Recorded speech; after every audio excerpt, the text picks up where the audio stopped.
Hello and welcome to episode 5 of the BWF1 podcast. Today we are going to be talking about the latest US GP and the up-and-coming Mexican Grand Prix. We will bring you our takes on who needs to perform as well as our race and qualifying predictions. Well, let's get into it. Starting off with the previous Austin Grand Prix. Max extends lead in Drivers' Championship over Lando. Yeah, that was a He needed big that. race. Needed I that. think the penalty was harsh, Yeah, 100%. but I think it was the right call. And I think that's almost it, really. Cause Yeah, I it's think much harder now. now it's 57 points, not 52. And now there's one less sprint race. Yeah. And, well, that's like... And also the thing is, it's not like Max isn't going to stop scoring points. Lando needs to basically win most races from here on out. Yeah, well, the Red Bull did bring an upgrade, and they looked much quicker last week than in previous rounds. Colapinto outperforms Albon yet again.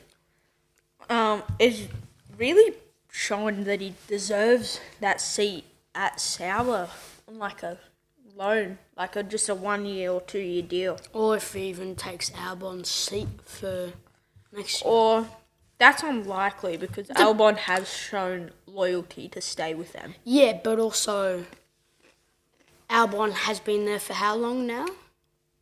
3 years? 3 years. That's a long time without making a single driver change for 2 years with Albon and... But this is definitely the teammate he's faced the most pressure against. Yeah. And it's going to be important next year to see how he stacks up against Sainz to show how good Colapinto really is. Is Albon just not good and Colapinto's really good, or is Colapinto better than Sainz? I doubt that.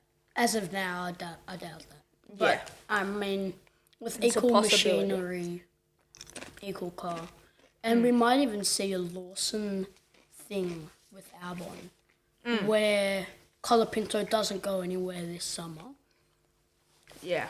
comes back and becomes third driver because of how well he's done this year, and then Albon just starts to underperform with pressure from Sainz, and then they just decide to do a little bit of a Yeah. Lawson thing where they kick him out and speaking of Lawson, Lawson returns to the sport with points in the first race back. I mean, this is showing that Fernando is complaining about, saying he's only got 6 races in F1, but these are the most important 6 races of his career, I guess you could say. Because At Red Bull. this could be the chance to get into that top tier team, the title fighting team. Yeah, because it could be he has his chance, doesn't take it, and then finds the rest of his career in mid-table teams that just don't do anything. And speaking about Red Bull being a top tier team, Ferrari with that 1-2, who they dominated with, now it's only 8 points to second. Yeah. One thing I want to mention about the Ferrari 1-2 is they didn't get enough talk about it on the media. No, I they didn't feel- get enough at all. Compared to the amount of attention they got in And especially Australia. for a dominant 1-2. Yeah, compared to Australia where it was a dominant 1-2, Yeah. everyone was talking about it. Now they were just talking about Lando and Max, which, yeah, it's fair to talk about them. But a team that hasn't won that much this year. Obviously they've won 4 races. 4 races, but compared to someone else like McLaren or Red Bull, Yeah. they should be getting a bit more talk about it compared to Yeah, what they got definitely. this year. I mean, this race. Now on to upcoming Mexican GP, which is this week. big race for Lando Norris because he needs to outscore Max quite largely if he wants to stay in this fight and like really have a shot at the title. He needs a max DNF and He needs at least a 10-point gain. Yeah, 100%. He needs like a P1 a max at highest P3. Yeah, he basically needs max the DNF and him to do a 1-2 with him and Oscar. Because, I mean, it's 8 points for Ferrari to catch Red Bull. And then Red Bull, what's the constructors' points different? It's Red Bull and McLaren. Yeah, I think it's 30 something. I think it's more. It's 40 points. McLaren 544, Red Bull 504. So definitely they need to. I think it's out of reach now. I think they should be worried about keeping P2 and not reaching unrealistically for P1. Yeah, because it's going to take something. But also Ferrari come through here, they can easily snatch that away. Yeah, and talking about Red Bull trying to keep P2, they need a monster race over Ferrari. Yeah. Like, they just need to perform, and they need Perez to perform. Otherwise, because if Perez doesn't perform and Verstappen holds his own with a podium, then it's kind of showing that it's almost his fault for losing P2. Yeah, which isn't even harsh. It's realistic, and it also affects his seat if he costs them no silverware potentially this year in the whole team. Yeah, because I mean Lando can still win. It's unlikely that he will win, but he can still win. Perez 2021. The reason Max won that was because Perez was doing some great defense, holding up Hamilton, which kept him in the fight. And then obviously the safety car helped him a lot. But, he needs to become that Mexican Minister of Defense once again. If he wants to keep this seat and become P2. Albon needs to bounce back and outperform Colapinto.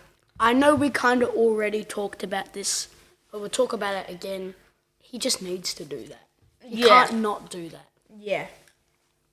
If he gets outperformed once again, it's gonna put huge pressure on him, and the media is gonna be all over his back saying, "Oh, he's a fraud. He's not actually good.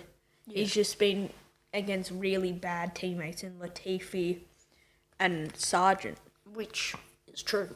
He's been against, compared to someone who only scored 1 point in his whole entire F1 career, which is over 1.5 seasons. Yeah, it's not that hard to see who's the better driver.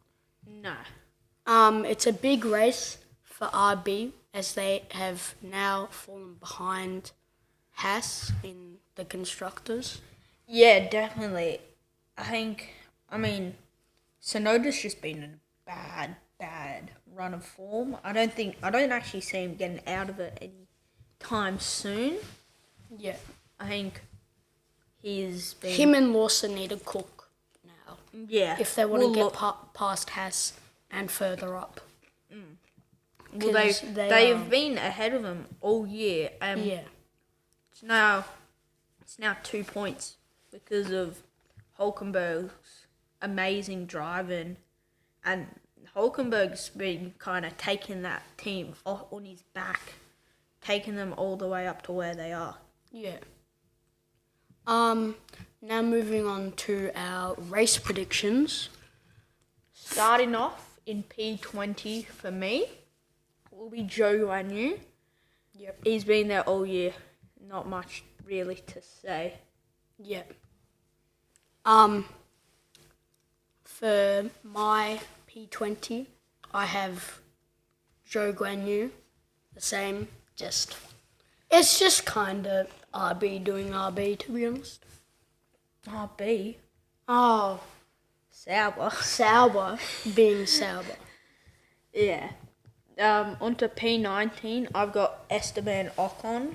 He's just hasn't been himself, really. He's lost all that chemistry with the team that he's been there for so many years now. And with him leaving for Haas in 2025, I don't think he's just motivated at all to push.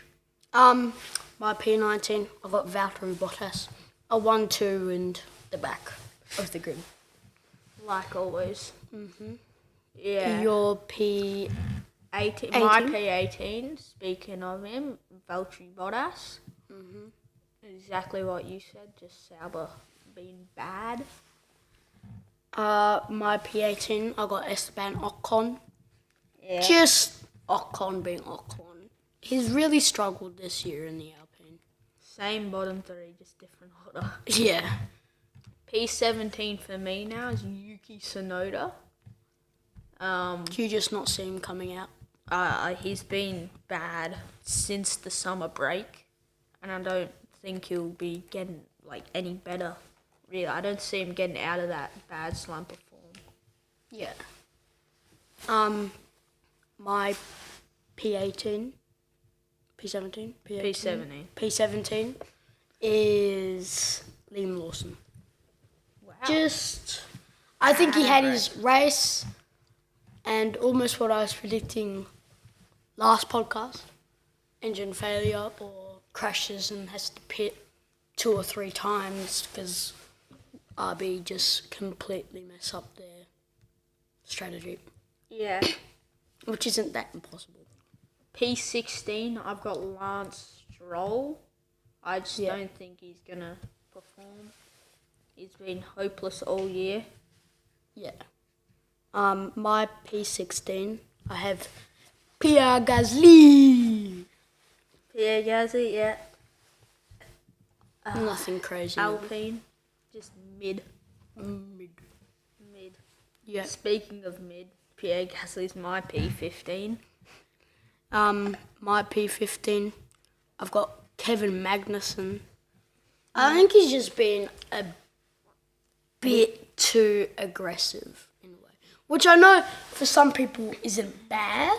Like, you want an aggressive driver because it's fun to watch, but sometimes it also hurts him because He takes aggressive to another level. yeah, and also he goes in Other full drivers steam and comes out with a broken wing. Other drivers like a Prime Ricardo, very aggressive, but he kept it clean and makes it fun to watch. Yeah, a good aggressive, if you want to call it that. Your P14? P14, Mr. Aggressive, Kevin Magnussen is there for me. Same as you, he's just been Too aggressive. too aggressive all year and it hasn't worked out for him at all. My P14, I've got Franco Colapinto. I think it's A little bit of a fallback. a little bit of a fallback and a reality check that he's still not in the greatest. You're not going to car. score points every week. He's not in the greatest car and he's still learning. Yeah. P13, I've got Fernando Alonso. Yeah. I just think he's going to have a good race. My P13, I've got Alex Albon. Yeah. I think it's just, I don't really know what to say about it. Just kind of shocking. Yeah, just mid-race for a mid-team.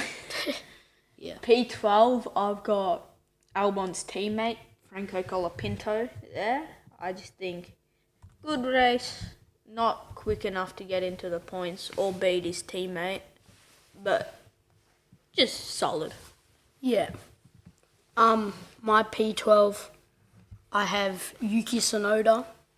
I see it as A little bit of a comeback it's race. a little bit of a comeback race, but still Not great. not great, and it's not in the points. For someone that's really been trying to get that Red Bull jump up, this is not what he needs. Yeah. onto P11 now. I've got the other Williams, Alex Albon, just missing out on the points. Think he'll have a decent race. Nothing special, but enough to beat his teammate and take a bit of that pressure off. Yeah. My P11, I have Lance Stroll, just out of the points. Decent race, nothing crazy. Yeah. Your P10? P10 just squeaking into the points. I've got Liam Lawson.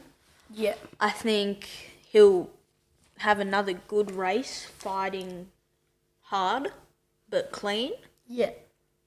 against the other drivers and really trying to make a name for himself. Yeah. Your P10? I have Nico Hulkenberg again, back at it again with scoring points for Haas, which, give him his due, quite impressive, given where his teammates been at recently.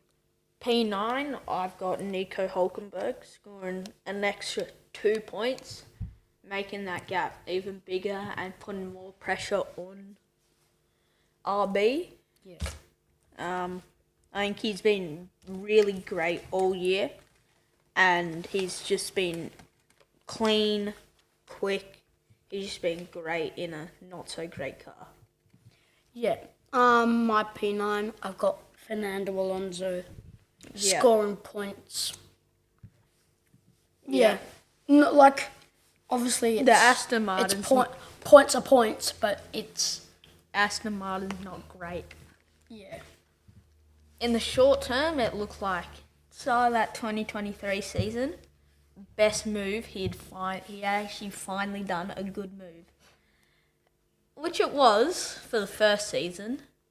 Yeah. And then this year he's been fallen back down to where you really kind of expected what the Aston Martin to be. Yeah. P8 now, I've got the first Mercedes of Lewis Hamilton there. I think he'll have a decent race. I think he's lost some sort of confidence after that crash on lap 2. Yeah. But He'll probably just come in fired up, but still just be a bit on the brakes. yeah. My P8, I've got Sergio Perez. Yeah. Just Perez being Perez. Yeah. Not great considering he's got the entire country on his back Yeah. cheering for him, but yeah, he's just not there. P7, I've got the next Mercedes and George Russell there. Yeah. I think it's going to be a decent race. Not the best, not the worst. Yeah. My P6, I have Lewis Hamilton and Right behind him you have. George Russell. So, Mercedes duo right there. Your P5? P5, I've got Oscar Piastri. I think he's fallen down a little bit, but he's still there. My P5, I've got Carlos Sainz. Yep. It's not a Bad race. It's not a bad race, but it's not podium. Nah. Your P4? To P4 now, I've got Charles Leclerc. Yeah, I've got Charles Leclerc. Yeah, nice. Just good, just off the podium, not good enough. Your P3? My P3, this might be a bit of a shocker, but with the home crowd behind him, I've got Sergio Perez finally performing and getting a podium in that Red Bull. That's all you, by the way. That's nothing to me. My P3, I've got Oscar Piastri. Yep. I think it's podium when Back he onto the needs it. podium. Yeah.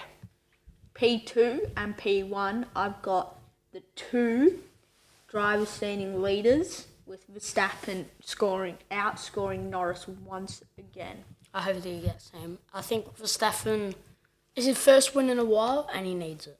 Yeah, I saw some stat and it was like, Verstappen hasn't won since Spain, and and if he wins the championship, the last time he won was like 41% way through the season, and the lowest was Jenson Button in 2009, and it was like 40%. Yeah. So yeah, on to our quali predictions now. We're gonna do some quick fire if you want to talk it. Locking out the back row, we've got the two Saubers with Joe being last. Yeah. Stroll, Ocon and Alonso follow, being knocked out in Q1. Hamilton, big surprise in P15. Like, I think crashes or something goes wrong with the car. Now, 14th Tsunoda, 13th Magnussen, 12th is Colapinto, and 11th is his teammate. On to Q3 now, we've got Liam Lawson at the end of it, a surprise appearance for Pierre Gasly. Perez not having a great qualifying in 8th.